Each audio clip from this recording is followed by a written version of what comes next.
Padre Grande Antônio.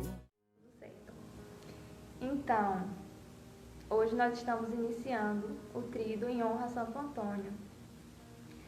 Como nós fizemos o tríduo de Nossa Senhora de Fátima, muita gente gostou e pediu que a gente fizesse mais vezes.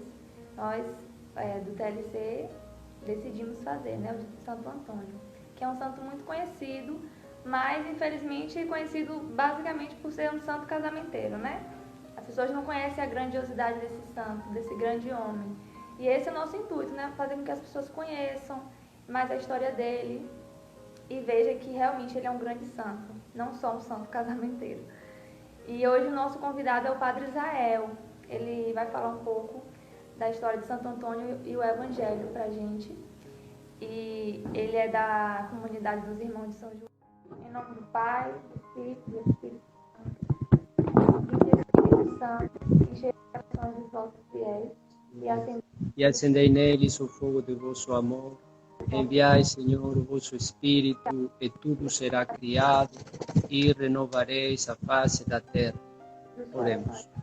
Ó Deus, que instruíste os corações dos vossos fiéis com a luz do Espírito Santo, fazei pensemos retamente todas as coisas segundo o mesmo Espírito e gozemos sempre de sua consolação.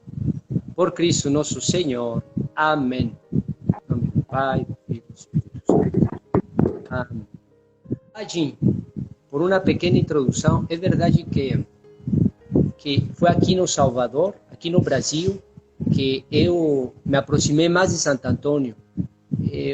A única coisa que sabia dele é que era um franciscano e que pregava muito bem. Eu sabia, isso de casamenteiro eu já tinha escutado, mas eu sabia também que rezavam para causas difíceis, E que tinha uma devoção também no menino Jesus. Um pouco como Francisco também, porque sabemos que Francisco começou com todo isto de Natal, O presépio. Então, eu não conhecia muito, na verdade, foi aqui no Salvador que eu vi que se tinha uma grande devoção, que faziam estes 3 cenários e então é verdade que a partir desse momento eu fiquei um pouco mais interessado.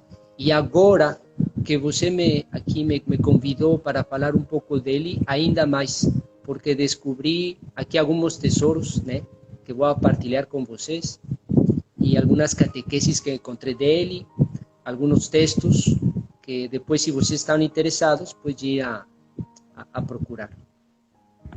Então, uma das primeiras coisas que encontrei, antes de entrar no tema, no tema que é trombeta do Evangelho, que era chamado assim, trombeta do Evangelho.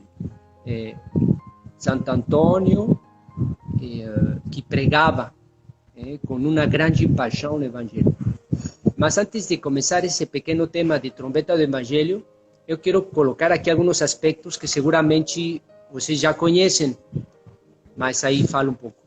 Então, entrou muito jovem, Mas antes de entrar com os franciscanos, descobri que entrou com os cônegos de Santo Agostinho. Tinha 15 anos quando entrou. E parece ser, como recebia muitas visitas da sua família, então ele pediu ser transferido a outro convento, e em outro convento, aí foram recebidos, aí estavam os franciscanos, Então foi assim como conheceu a Ordem de São Francisco, porque estava fugindo uma familiaridade com seus próximos, Então eu queria estar mais refugiado em Deus. Então a primeira coisa que me impressionou, que entrou muito jovem, 15 anos, e que para fugir, entre aspas, de sua família, assim foi que entrou com os franciscanos. E outra coisa também que me impactou é que morreu muito jovem. Ele tinha apenas 36 anos. 36 anos, não sei se você já sabia isso. Você já sabia, tinha 36 anos, quando... Vem aqui vou a convidar aqui um... Vem, irmão, para cá desse lado. Aqui, antes de continuar, porque este irmão... Vem aqui, diga aqui, boa noite. Olá! Como é que vai? Graças a Deus, e o Senhor? Então, tá. Diga aí uma palavrinha para todos. Dizer o quê? De Santo Antônio. Ah, Canta isso de Santo Antônio. a letra aqui, não tô com a letra aqui, não. Falar um pouco de Santo Antônio, não é isso? É uma graça para todos que estão aqui na live, porque aqui ao lado nosso, né, tem a paróquia de Santo Antônio. Estamos em festa, na trezena de Santo Antônio. Santo Antônio está derramando as graças deles, né, sobre cada um de nós. Esse dia de pandemia, Santo Antônio, né, com aquele pãozinho que ele dá ali aos pobres, né, é a graça de Deus que derrama sobre cada um de nós. Amém. Amém. Não quer cantar esse canto? Eu estou sem a letra, não sei de a letra de cor, não. Tá um pouco tímido. Tchau, tchau. Obrigado. Então, seguimos. 36 anos apenas quando ele morreu. Então, é verdade que na época não vivia muito, mas 36 anos ainda está jovem, né? E era alguém, sabemos, de uma grande humildade, muita obediência. E, no momento dado, conhecemos toda essa história, que se apresentou às ordenações, e naquelas ordenações, seu superior pediu para pregar, né? E, assim, de improviso, fez uma homilia na qual todos ficaram surpreendidos, espantados da ciência e a simplicidade na qual ele pregava, né? Então, aí entra nosso tema desta noite para nos preparar. E eu posso falar, a graça a pedir a Santo Antônio, assim nós que nos estamos aproximando deste lado de trombeta do Evangelho, se é verdade que podemos pedir a graça de pregar o Evangelho, se somos chamados como missionários, sim, a pregar o Evangelho, mas também a graça, e é o que gostaria de pedir para todos nós, é a graça de entrar nas Santas Escrituras, porque essa foi uma graça muito grande de Santo Antônio. Eu aprendi que Gregório IX, Gregório IX, sim, aqui notei, Gregório IX o chamou arca. Então, arca, lembrando, arca de aliança, né?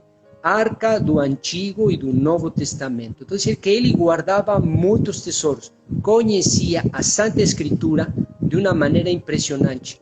E mesmo alguns daquelas pessoas que estudaram a vida dele diziam que ele era capaz de mesmo escrever toda a Bíblia de memória, né? Não se escapavam os versículos. Então, tinha um conhecimento da Escritura profundo. E aí eu entendo que a partir desse conhecimento, então, saía e pregava, né? Conhecemos que, como fala Paulo nas suas cartas, que coração fala, nossa boca fala daquilo que nosso coração está preenchido, né? Então, o coração de Santo Antônio estava preenchido da palavra de Deus, completamente, né? Nos evangelhos.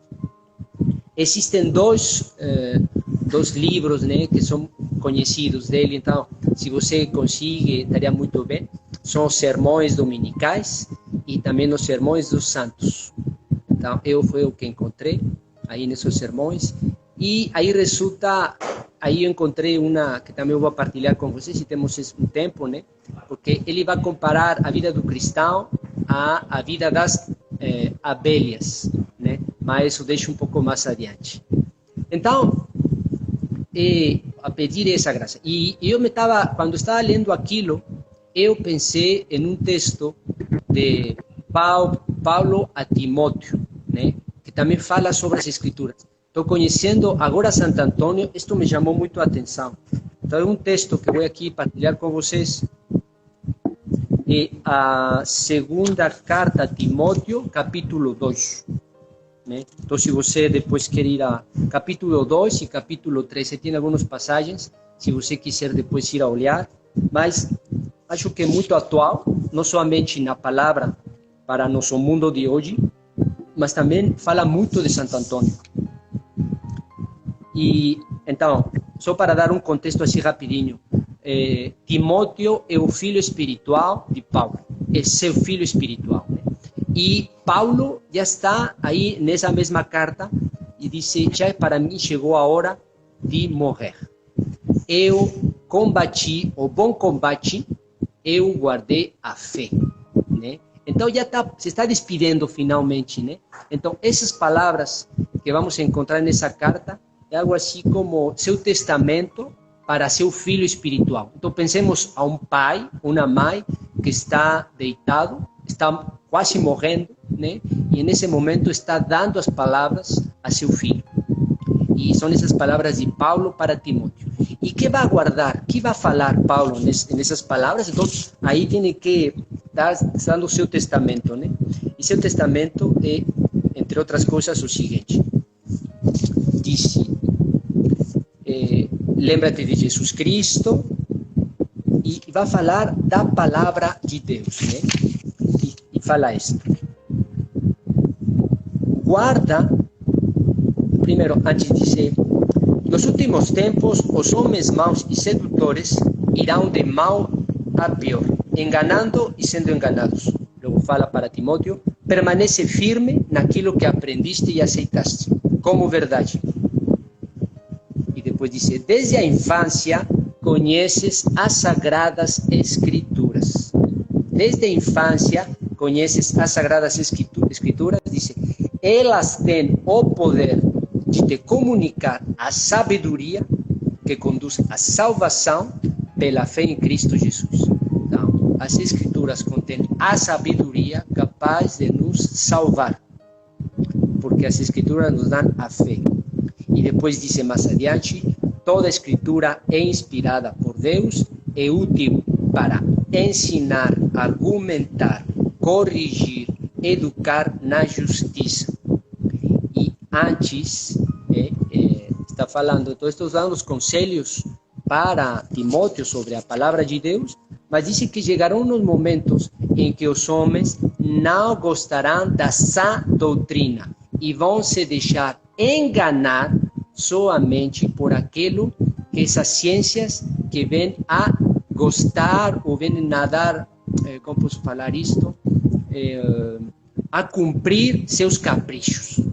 E aí se deixam enganar. Então, se escutam um ensinamento que está conforme aos caprichos, eles vão, se deixam ir nessas doutrinas, né? Mas, e aqui fala Paulo, e isto me parece muito atual, né? Quando estava lendo isto, chegará um momento em que os homens não gostarão da sã doutrina. E fala Paulo a Timóteo, você conserve a boa doutrina, guarda o tesouro das Escrituras. Elas têm o poder de salvar e de dar a fé em Jesus Cristo. Né? Então, aqui eu repito essa passagem, segunda carta a Timóteo, capítulo 2 e capítulo 3. E acho que podemos, de uma maneira assim, atribuir, né, esse texto a Santo Antônio, porque guardou a palavra de Deus, né? A guardou completamente. Então, em primeiro lugar, como se nos colocamos na escola de Santo Antônio, né?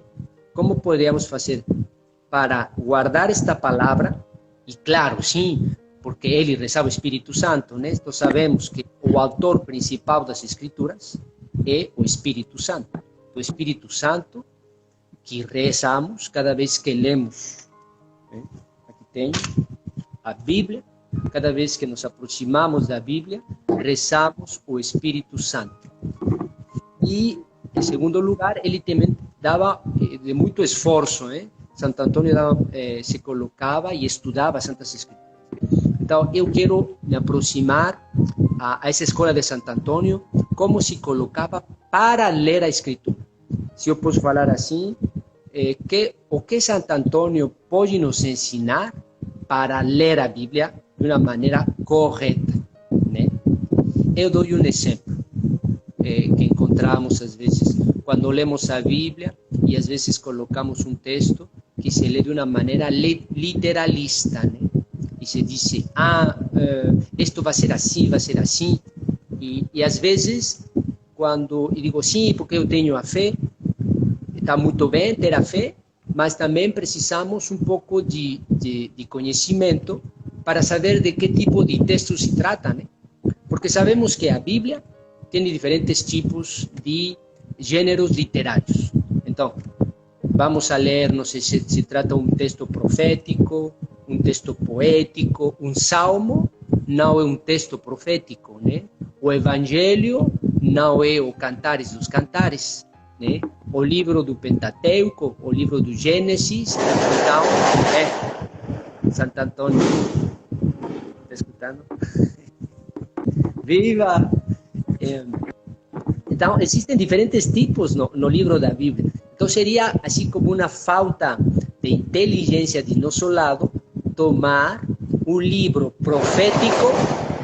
Viva! Seria uma falta de inteligência tomar um livro profético como evangélico. Não, cuidado, né? E às vezes vemos que algumas seitas, né? E dizem, isto é assim, olhe, olhe, olhe. E temos a grande discussão aqui, os ídolos, não sei o que, e te apontam assim na Bíblia, que isto está marcado na Bíblia. Mas cuidado, uma maneira de ler assim a Bíblia é uma maneira que se fala literalista, né? Então não tem muita, assim como que falta uma inteligência para ler adequadamente os textos segundo o gênero literário. Agora, se eu te pergunto agora, não sei, os Cantares dos Cantares, quando fala da noiva, né? Então é um livro de muita paixão. Quando fala da noiva e diz o noivo está comparando a mulher e começa a dar uma descrição que ele é muito formosa e diz, teu pescoço é como a torre de marfim de Davi. Então, aí entendemos, se trata de um poema. Se você me diria, se eu te digo, Emily, isso se trata, não, sim, se é palavra de Deus, então seguramente essa mulher tinha um pescoço de marfim e Deus pode fazer isso. Então você vai me olhar e dizer, padre, calma, não. Qual é o gênero literário, entendeu? Então não vamos a tomar o livro dos Cantares como se fosse, não sei, uma palavra de Jesus, entendeu? Então, isso. Então precisamos um discernimento. Então é uma graça pedida a Santo Antônio, né? Porque ele conhecia muito bem, não somente o Evangelho, porque foi doutor, proclamado por Pio XII, doutor evangélico, né? Não somente foi proclamado doutor evangélico, mas conhecia as Escrituras muito bem, todo o Antigo e Novo Testamento. Então podemos pedir essa graça, né? A graça de que nos ensine a ler a Escritura. Então, em primeiro lugar, para ler a Escritura, eu falaria assim, atenção com os gêneros literários. Cuidado. De que se trata? Que texto está falando? Né? É que o livro do Gênesis, né? Aí também a grande e eterna discussão, é que Deus fez tudo isso em 7 dias, né? E sabemos que Deus Todo-Poderoso pode cumprir, mas quando vemos o avanço da ciência nesse sentido, então aí dizemos, então como foi, né? Então aí precisamos entrar e vamos a descobrir que o livro do Gênesis, então podemos falar assim, nos dá, é como um conto de Deus para seus filhos para compreender verdades mais profundas, né? Etc. Bom, aqui eu dei vários exemplos. Então, em primeiro lugar, de que livro se trata? Qual é o gênero literário? Né? E agora, aqui sigo avançando, porque aqui a ideia principal de Santo Antônio e como ele lia a Escritura e como ele pregava a Escritura, ele tinha conta dos 4 sentidos da Escritura. Então, isso é o que quero falar hoje com vocês. Os 4 sentidos da Escritura. E Santo Antônio, quando pregava assim. Santo Antônio, quando lia a Bíblia, já tinha, vou falar assim, como que algo que permite se aproximar, tendo em conta esses 4 sentidos da Escritura. Agora, como vamos entender os 4 sentidos da Escritura? Então, comecemos por 2, né? Assim é simples. Então, como sentido literal, comecemos por aí. Qual é o sentido literal? O sentido literal é aquilo que o autor quer nos falar. Qual que realmente é como um pouco o sentido histórico, né? O que o autor quer nos dizer. Então, tratar realmente de entrar nesse texto de uma maneira fundamental, né? E aí vemos que também está o sentido histórico. Então, isso é importante. Primeira leitura é nos deter e que o autor quer me dizer. Então, para isso podemos aí interrogar também o texto, mas tem cada início do livro da Bíblia tem uma introdução sobre o livro que vai apresentar. Então, essas têm boas introduções. Aqui estou pensando esta Bíblia, que a Bíblia de Jerusalém, e no início tem aí pequenas introduções muito boas, né? Então, qual é a intenção do autor? Do sentido literal, fundamental. Antes de começar a dizer, sim, aqui me está falando isto, não sei o quê, não, calma, o que o autor me está falando. Santo Antônio começava assim, começava pelo fundamento, o sentido literal. E, claro, o autor principal das Escrituras é o Espírito Santo, é Deus. Significa que também tem um sentido espiritual. Então, a Escritura Santa, então aí começamos, dois sentidos, sentido literal, sentido espiritual. E nesse sentido espiritual, o que acontece? Nesse sentido espiritual, aqui vem uma coisa assim muito interessante, porque as palavras referem a realidades, e o sentido espiritual, aquelas realidades referem a outras, né? Qual é o sentido espiritual da Escritura? Claro, o Espírito Santo vai nos revelar, mas também aqui Santo Antônio nos dá conselhos muito precisos que ele mesmo utilizava para não começar a dizer, sim, e vemos, né, quando fazemos nossos grupos de reflexão, às vezes uno diz, para mim me fala isto, para ti te fala isto, tá bom, né? Então, como saber qual de todas essas interpretações é aquela que está um pouco mais certa, né? E outra não solamente pode ser de acordo a sua sensibilidade, a sua história e tudo isso. A palavra de Deus é rica. Não estou dizendo que não, essas interpretações não vão, sim, mas queremos nos aproximar realmente a esse texto para que Deus nos fale. Essa é a principal intenção, que eu quero escutar, porque o que realmente Deus me está falando, fora de aquilo que eu posso imaginar, né? Que é o que Deus me fala. Então, sentido espiritual. Sentido espiritual está dividido em três, né? Em três. Sentido espiritual. Então, o primeiro é aquele que, assim para entender, é o que se chama alegórico, ou poderíamos falar assim, figura. Aqui vou dar um exemplo para que fique mais claro. Se eu te pergunto, qual, você conhece o sacrifício de Isaac? Né? Conhece o sacrifício de Isaac? Conhece, tá bom. Agora, se te digo, esse sacrifício de Isaac é figura de quê? De que sacrifício? Você responderia o quê? Figura de Cristo, do sacrifício de Cristo, né? Isaac, quando você se lembra, quando Abraão coloca a lenha para fazer o sacrifício, e isso não vem de nós, isso já foi comentado pelos padres da igreja.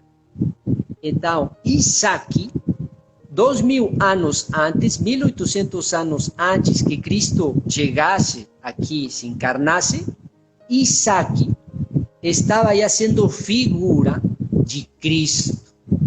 1800 anos, ou 2000 anos depois, Cristo ia fazer realmente sacrifício. Cristo é o verdadeiro Isaac, né?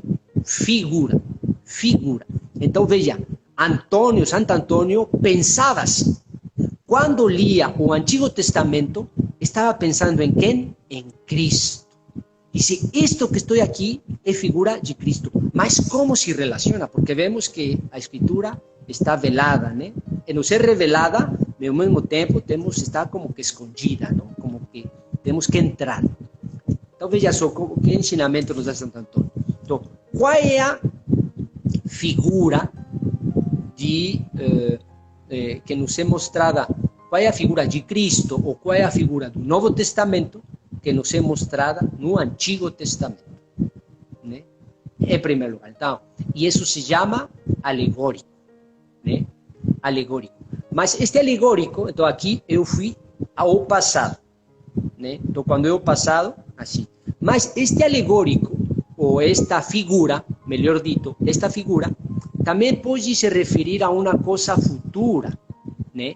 E quando isto se refere à glória eterna, isto se chama anagônico. Então, a figura se divide em dois. Em alegórico, o passado, Antigo Testamento, Novo Testamento, e quando vai à glória, é anagônico. Então, Santo Antônio também tinha esta inteligência. Pensava em que este texto já me está falando da glória eterna. Então, veja só, porque ler assim a Escritura, então, o que nos ensina aí, o que estamos lendo, aprendendo, guardando na fé, faz crescer em nós uma grande esperança, porque já começamos a ver do que vamos viver, né? Então, Santo Antônio lia assim a Escritura. Então, levamos quantos? Sentido literal, né? Fundamental, histórico primeiro. E temos, depois digamos, sentido espiritual, e sentido espiritual em 3, e aqui levamos 2, né? 2 sentidos, que quando é o passado, é alegórico, e quando é o futuro, anagônico. Então, levamos 2, nos falta um sentido espiritual. E esse sentido espiritual é aquele que é chamado sentido moral. Quando Cristo, sobretudo, ou na Escritura de uma maneira geral, mas aqui estou pensando em Cristo porque é assim muito claro, quando Cristo nos dá exemplos, ou quando vemos bem o que a Escritura nos convida a imitar. Então, isso é sentido moral. E vejam só que em muitas de nossas paróquias, os padres, seguido, pregam nesse sentido, no sentido moral. Então, vejam só, e não sei, um exemplo, aqui Jesus nos falou de o que você quiser que outros façam por ti, fazei-o por eles, né? Então, sentido moral. Então, aí estou tratando de imitar o Evangelho. Aí está. Sentido, já temos os 4 sentidos de Escritura. Sentido de Escritura, literal, espiritual, e espiritual em 3, alegórico, anagônico, futuro e moral. Santo Antônio lia a Escritura desta maneira, né? Então, aplicava este método. Agora, aqui estaria bem, para ver um pouco mais claro, aqui eu encontrei um exemplo muito simples, que quero compartilhar com vocês.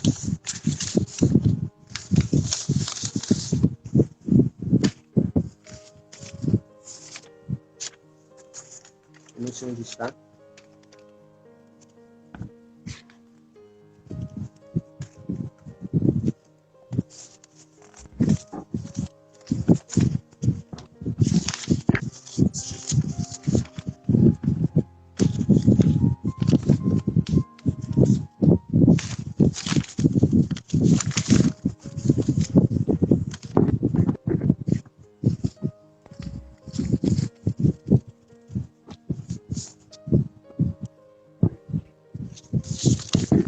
Não sei onde deixei.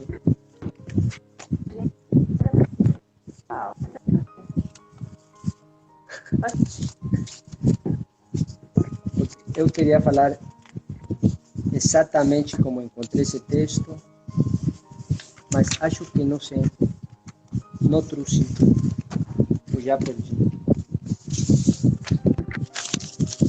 É um texto sobre a luz.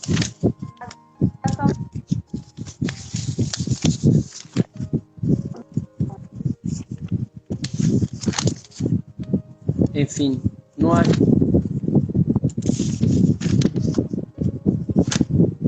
Ah, sim, acá está. Encontrei.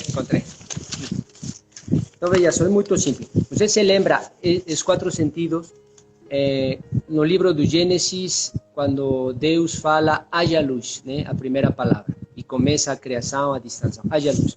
Então, veja, encontrei este. O som de ventilador. Tiro.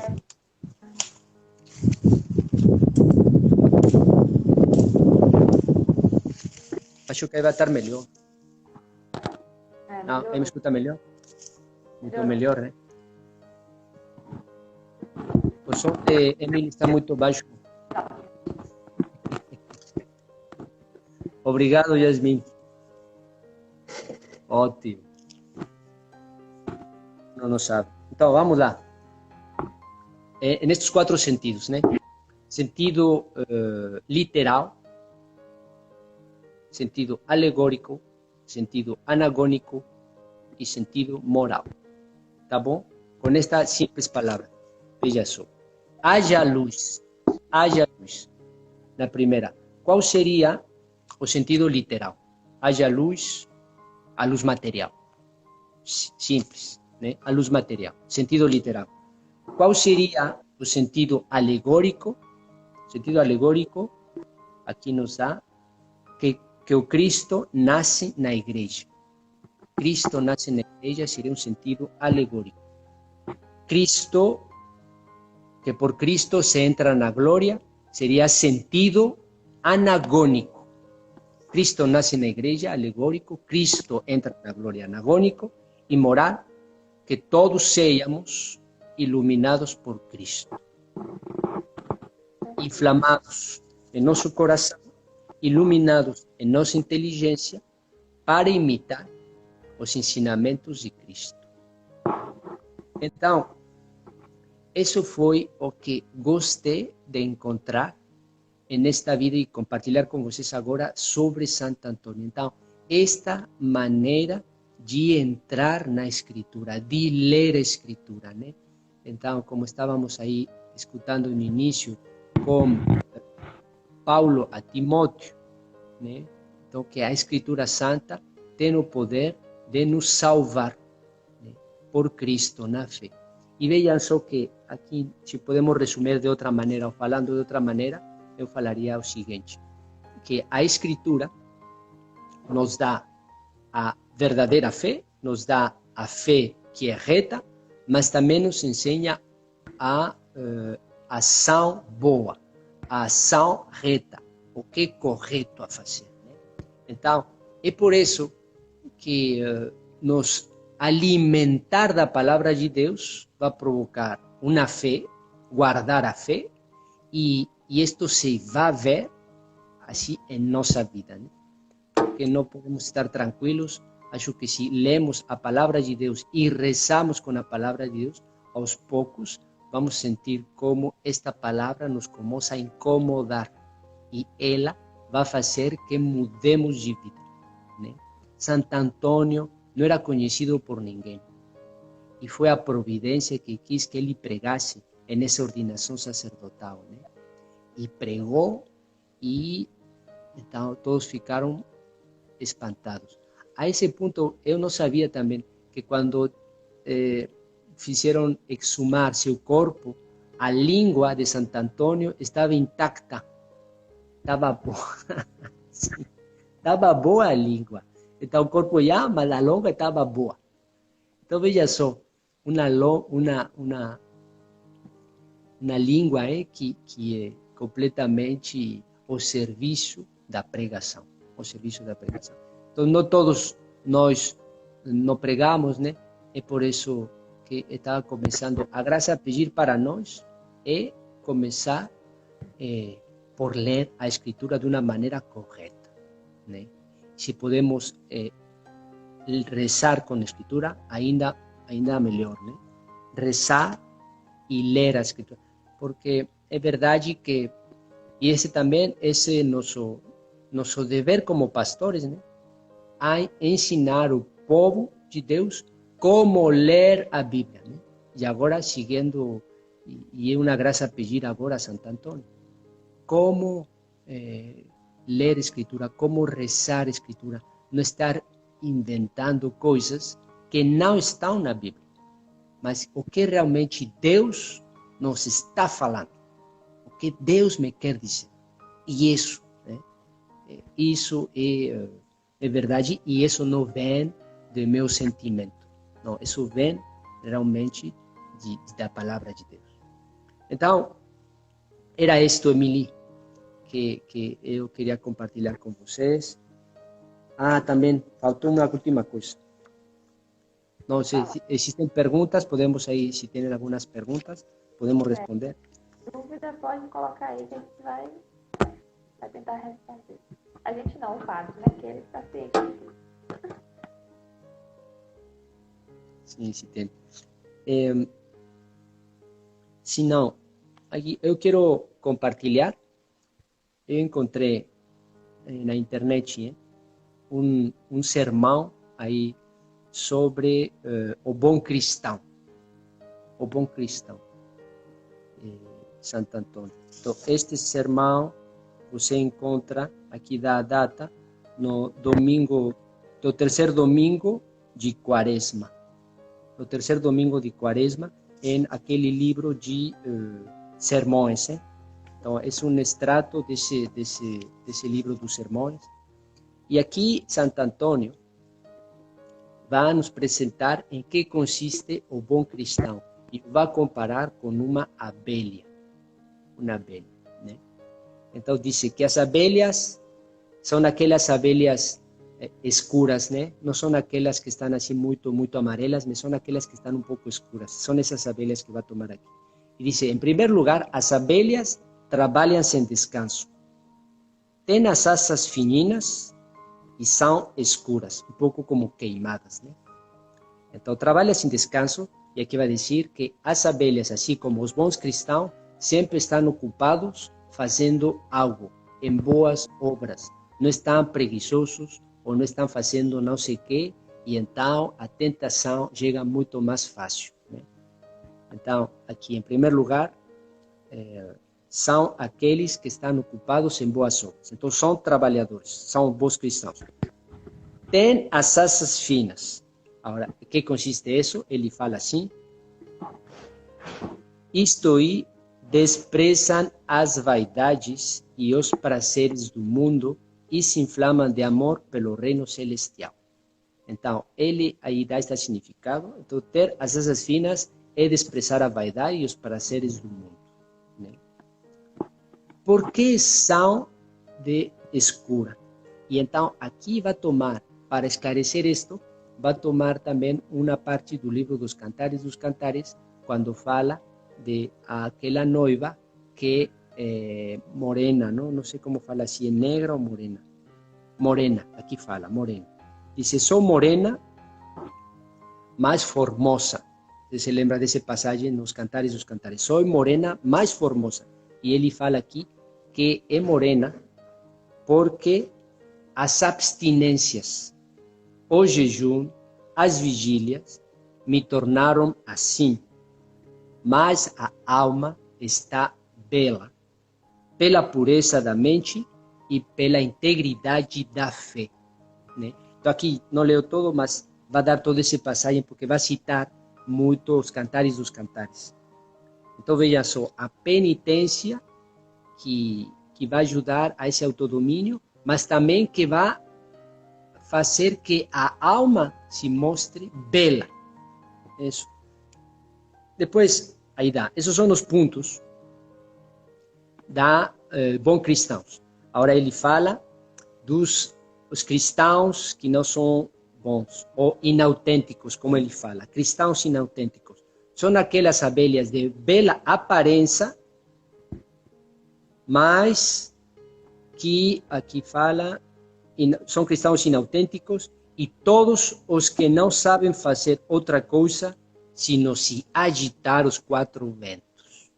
Então, veja só, aí nos está falando que cuidado com essa dispersão, está fazendo muito, e esquecer-nos de nossa alma, finalmente, né? Das obras interiores. Então, ele fala aqui, então, bela aparência, coisa senão agitar. E também fala, são aqueles que agitam pelas falsas credenciais de sua falsa honestidade e bondade, enquanto na realidade são somente sepulcros de aparência bela e solene. Então aí está forte, né? Porque dizer que queremos aparecer diante dos olhos dos outros com virtudes que não temos. Então nos queremos apresentar mais bonzinhos do que somos, né? Então realmente assim como que nos estamos escondendo. Eu sou bom cristão, mas eu sei meus pecados, né? e não somente meus pecados, mas não estou completamente honesto, né? Estou detrás, posso fazer coisas e estamos conscientes, né? Podemos fazer isso. Então aqui nos fala Santo Antônio, cuidado, né?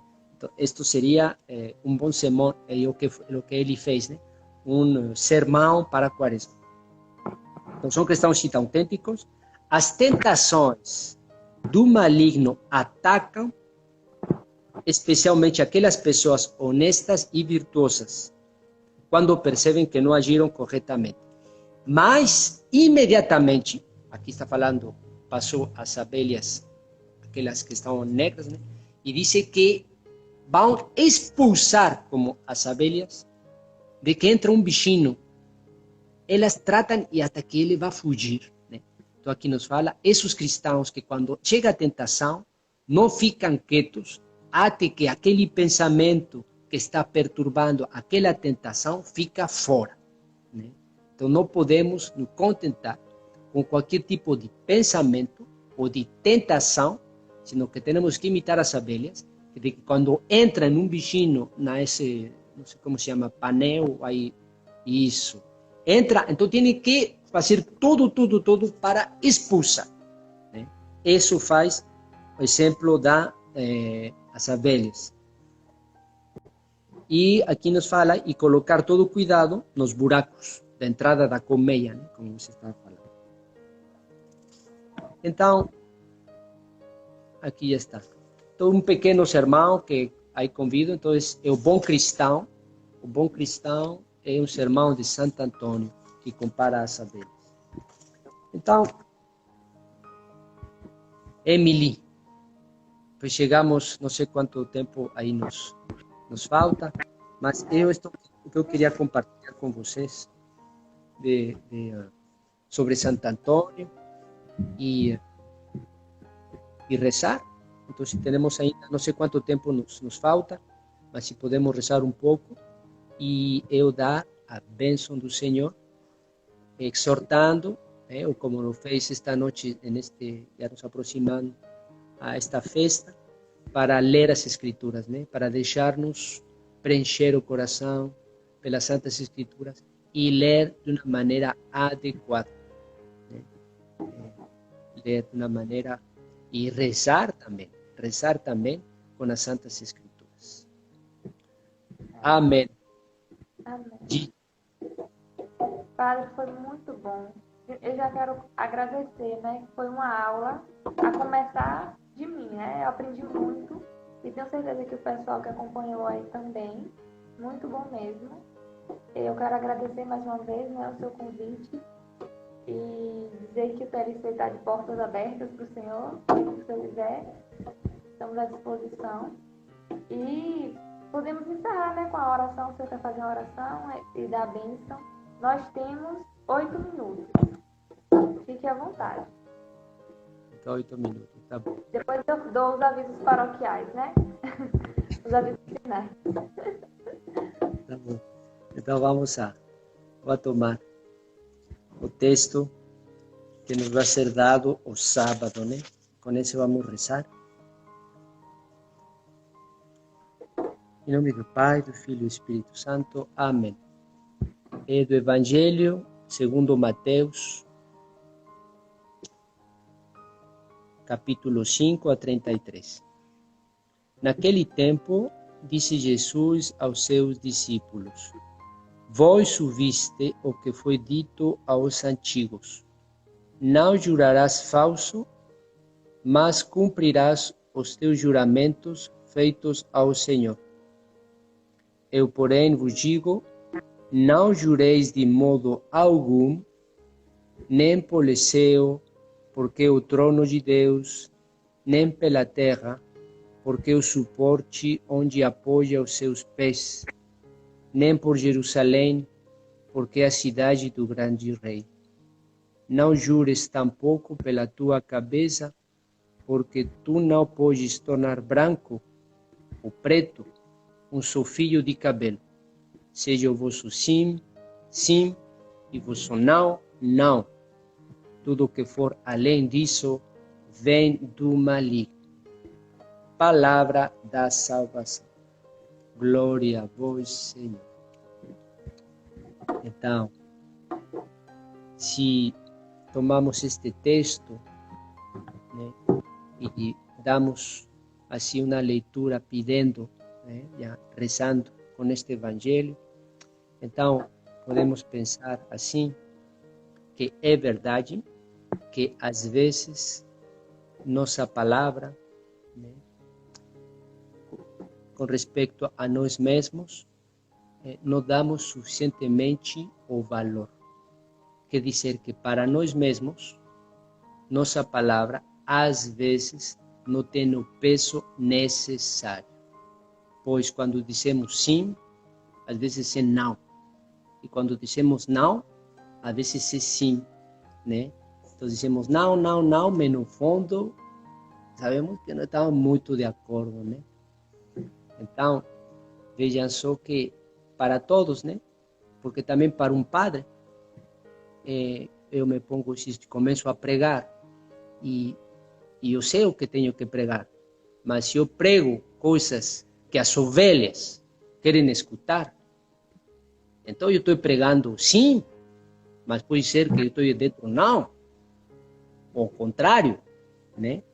Então, vejam só que é uma palavra muito atual, não só para o povo, mas também para os ministros. Pregar, e sobretudo em tempos como hoje, né? Na qual a palavra, às vezes, não tem o valor suficiente. Então, em primeiro lugar, me vêm os que têm grandes responsabilidades, porque são muito escutados, né?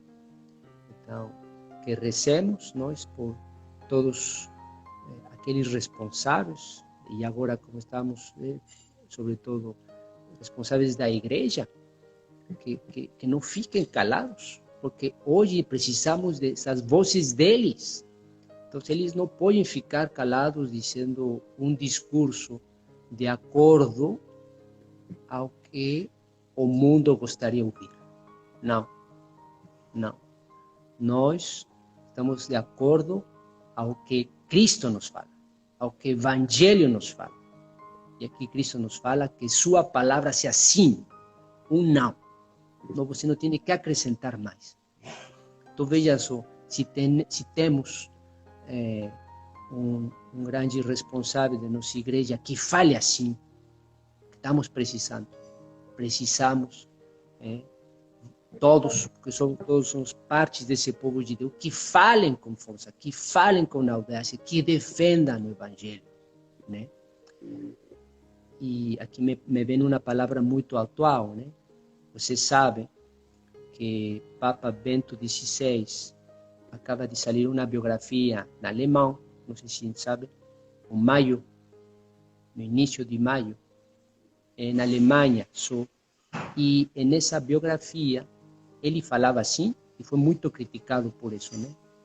Ele falava que nosso mundo atual está em um novo credo, tem um novo credo, com novos princípios.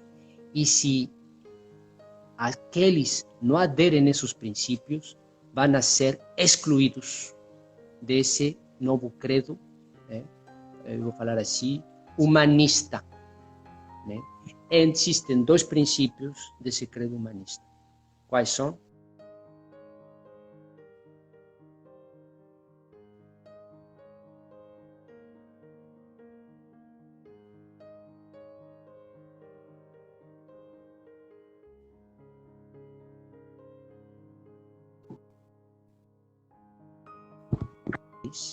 Que não estão de acordo com o matrimônio homossexual. Aqueles que não estão de acordo com estes dois princípios, aborto e matrimônio homossexual, vão ser excluídos, né, do novo credo. Em seguida, que mereceu o Papa Bento XVI a seus 93 anos? Críticas. E incomodou demais, muito, muito, muito. E sabe o que respondeu o Papa Bento XVI? Disse, eles me querem calar, mas não, eu tenho que falar. Então veja só, o Papa Bento XVI está anunciando a seus 93 anos o Evangelho. Graças, Senhor, graças. Temos um pastor que está dando a vida pelas ovelhas. Temos um pastor que está anunciando com sua vida o Evangelho. E isso não é invenção dele. Isto vem daqui, da Santa Bíblia. Então veja só, esta palavra que estamos lendo. Então reparamos, esta palavra do Evangelho que estamos aqui lendo, né? Eu vou ler assim, somente o final. Vamos escutar agora o dia de Santo Antônio, que é Mateus 5. E estávamos meditando esta última palavra, né?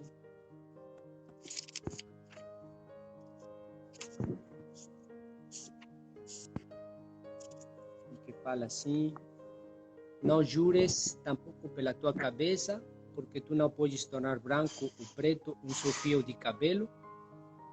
Seja o vosso sim, sim, e vosso não, não. Tudo que for além disso vem do maligno. Então vemos aí que eu em seguida me orientei em uma leitura moral, né? De os 4 sentidos da escritura que estávamos vendo, eu me orientei a essa. E daí vimos que esta palavra, né? Que hoje precisamos, não somente nós, o povo de Deus, mas também os ministros, né? Falar ao que somos, né? A nosso nível. E também estamos falando dos grandes responsáveis. E aí eu citei como exemplo o Papa Bento XVI, que é para nós um grande exemplo, né? E vejam só que porque é muito atual, na mesma carta de Timóteo, só para aí, e volto a, porque isso também fala do Bento XVI, o que fala Paulo a seu filho, Timóteo. Dice, estou aqui no segunda carta a Timóteo, capítulo 3, versículo 12. Dice, aliás, todos os que quiserem levar uma vida fervorosa em Cristo Jesus serão perseguidos. Todos aqueles que queiram levar uma vida fervorosa em Cristo Jesus serão perseguidos. E depois diz, os homens maus e sedutores irão de mal a pior, enganando e sendo enganados. Enganando e sendo enganados. Permanece firme naquilo que aprendiste e aceitaste como verdade. Então, todos aqueles que queiram levar uma vida fervorosa vão ser perseguidos. E aos seus 93 anos, o Papa Bento XVI ainda. Então, não tem descanso. Então, sigue sendo ainda perseguido. Né? E aqui leio isto que você pode encontrar. Então, esta é uma notícia do 5 de maio. Então, quer dizer que o livro saiu aí, pode ser que saiu um dia antes. Eu sei que nasceu no início de maio. Agora, esse livro, que é uma entrevista, porque são 3 tomos, né? Que é um autor que se chama Suetz, se eu pronuncio mais ou menos, Shewald. Então, este autor deu entrevistas aí, Papa Bento XVI deu entrevistas, já desde que era Ratzinger, né? E aí escreveu 3 volumes, assim, muito bons. E o último, que somente foi em alemão, e a tradução em inglês vai sair agora em novembro, me parece, mas somente em inglês, né? Então ainda estão aí traduzindo. Mas então tocaram aqui esse tema. No momento aí coloca uma pergunta e disse que aí responde assim: mas a verdadeira ameaça para a igreja é, portanto, para o ministério de São Pedro, não consiste nessas coisas. Está falando de outro tipo de Vatilix. Não são os Vatilix, mas na ditadura mundial de ideologias aparentemente humanistas. Ditadura mundial de ideologias aparentemente humanistas. E contradizi-las constitui uma exclusão do consenso social básico. E logo sigue. 100 anos atrás, todos teriam pensado que era absurdo falar sobre o casamento homossexual. Seria absurdo. 100 anos atrás. Hoje, quem se opõe é excomungado socialmente. O mesmo se aplica ao aborto e à produção de seres humanos em laboratório. A sociedade moderna está no processo de formular um credo anticristão. Aí tem que valor. Que valor? Porque já está nomeando, para nós é uma luz. É uma luz. Não podemos estar de acordo com esse tipo de credo. E aqui já mais claro não pode ser. Mais claro não pode ser. E eu chamo de anticristão. Né? 100 anos atrás, a sociedade moderna está no processo de formular um credo anticristão. A quem resiste a ele é castigado com a excomunhão social. O medo desse poder espiritual do anticristo é, portanto, muito natural. E são realmente necessárias orações de toda uma diócese da Igreja Universal para resistir. Vejam só, isso também está muito interessante. Para resistir, precisamos que? A oração. A oração. E não fala, vejam como é muito assim, com uma grande luz, né? Ele nos coloca na oração. Depois já disse que esta biografia foi publicada e que vai ser publicada em novembro. Então, todo isso está aí, você marca aí, biografia Bento XVI, e você vai encontrar mais detalhes, né? Mais detalhes. Mas, eu também estou pensando, sim. Queres perguntar algo, Emily? Eu só, uma coisa que eu lembrei da história de Santo Antônio, que eu estava lendo esses dias, que, se não me engano, ele fazia parte da Ordem de Santo Agostinho, dos cônegos agostinianos. E ele era porteiro. E nesse meio tempo, ele viu chegar o corpo de 5 mártires da Ordem Franciscana. Eles foram pregar em um local que era proibido. E eles foram mártires. E aí eu acho que foi esse o principal motivo, o primeiro motivo, assim, para ele querer ser franciscano também, né? Doar-se a vida inteiramente. Ele quis ser mártir. Sim. Só que não quis isso, né? Deus não quis que ele fosse mártir. Mas essa coragem que o senhor falou, ele tinha, né? Era próprio de Santo Antônio, essa coragem de pregar o evangelho. E aí eu já incluo aqui a pergunta de Camila. Ela falou que queria saber por que Santo Antônio era conhecido como o martelo dos hereges. Sim. Sim, martelo dos hereges é conhecido também porque vamos dizer que essas são duas das tarefas do evangelizador ou do pregador do evangelho, que é a mesma. O pregador do evangelho tem uma, esclarecer, ensinar sobre a verdadeira fé e combater os erros. Né? Então, quer dizer que este homem, Santo Antônio, com este conhecimento vasto da Escritura e homem de oração, então era seu dever também combater. Né? E aqui me vem à mente uma história que aconteceu, porque estava falando com um herege sobre a Santa Eucaristia. Amanhã festejamos Corpus Christi. Então, ele estava falando com um herege sobre a Eucaristia. E este herege estava muito bravo, e depois fala para Santo Antônio. Disse, bom, acabemos a discussão. Disse, eu quero ver fatos. Então, você me mostre algo, me mostre um milagre, e eu vou acreditar. Né? E, não sei, me acho que você conhece a história do jumento. Né? A história do jumento que vai colocar um jumento 3 dias sem comer, e vai dizer, bom, depois vou sacar o jumento, vou colocar aí todo o alimento desse jumento, mas ao mesmo tempo também vou colocar a Eucaristia.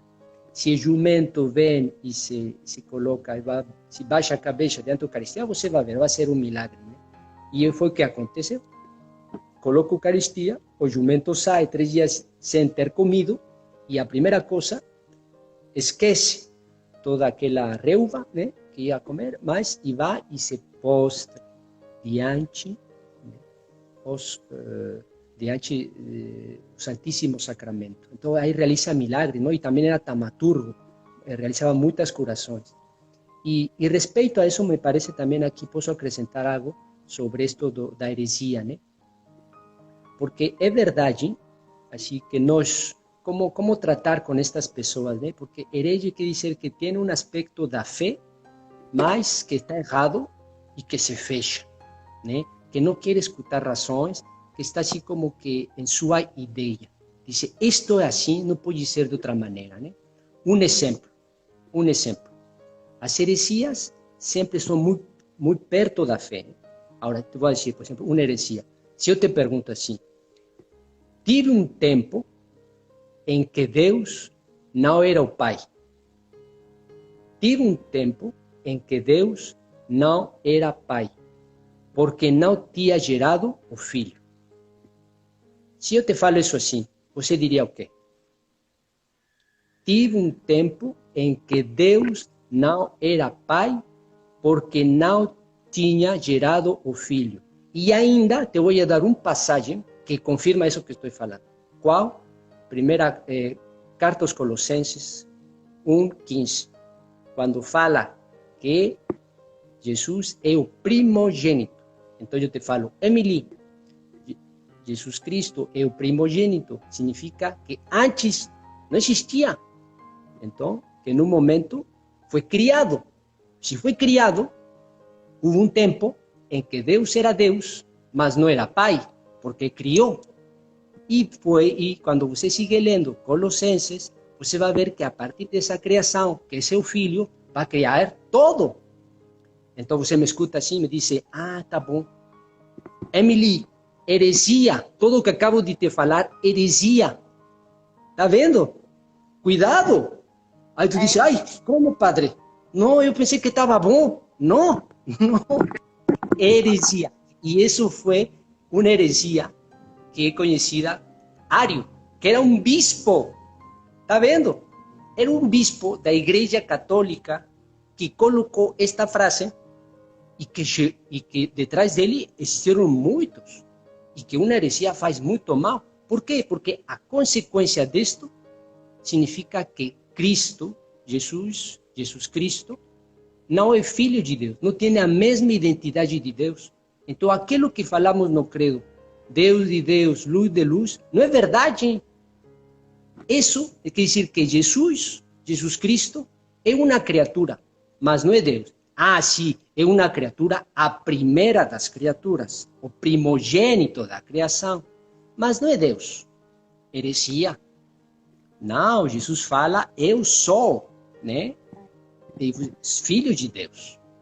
Então veja só como uma heresia está muito perto da realidade, mas que nos confunde e nos faz tirar a fé. E não, a igreja é guardiã da fé. Então temos que estar assim na fé. E uma das tarefas principais, ou a tarefa principal, eu falaria assim, é guardar a fé. Cristo falou, quando o Filho do Homem volta, encontrará a fé na terra.